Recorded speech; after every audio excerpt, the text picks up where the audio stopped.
This next state has a puzzling motto emblazoned on its flag. It says, "Battle-born."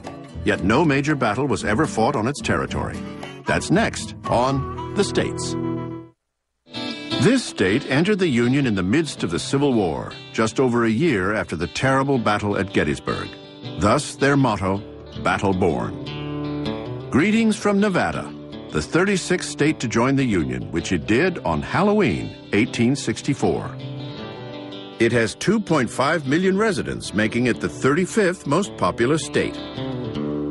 The common misperception is that everything is legal out here, that there's just gambling and alcohol and drugs and prostitution, and that's that's true. All of those are true. But a common misconception is that the buffets are free. They're not all free anymore. Cheap, very cheap, not free. Nevada has a lot more to offer than just cheap food. It's the only state with a museum entirely devoted to Liberace. There's one slot machine for every 10 residents. And in the sinful city of Las Vegas, there are more churches per capita than almost any other town in America. Of course, that includes wedding chapels.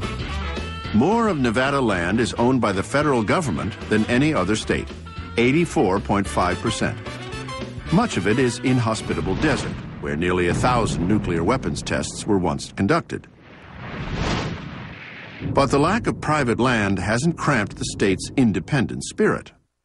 They have a long, rugged pioneer history, starting with the gold mining in the early days, the ranching. They control their destiny. They do what they feel is important. In Nevada, they do what they want to do when they want to do it, so much so that you can strap on a six-shooter and walk down the main street of Las Vegas, and it's legal. Nevada is a place of contrast and contradiction. It has one of the smallest populations, but it's also one of America's fastest-growing states. Its arid deserts have made it the driest state in the Union, but it also has more mountain ranges than anywhere else, including Alaska.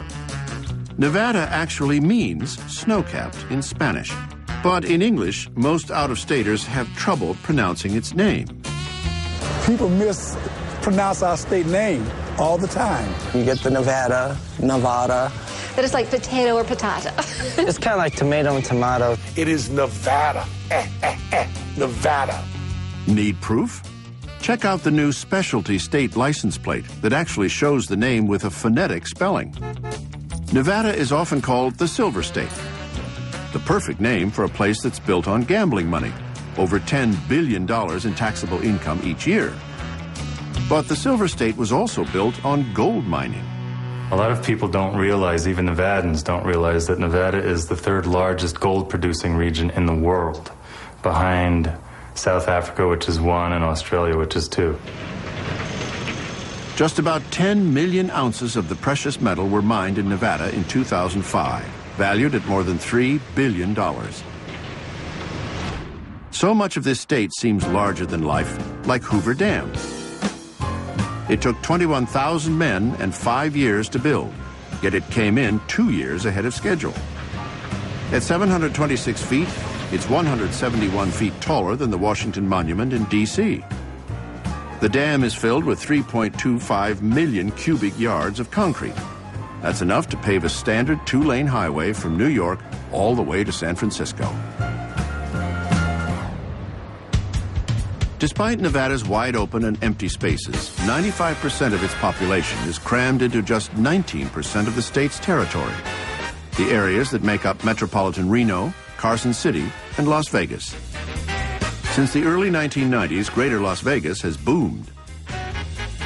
Suburbs have encroached on the surrounding desert, dotting the arid beige landscape with sprinkler-fed oases of green.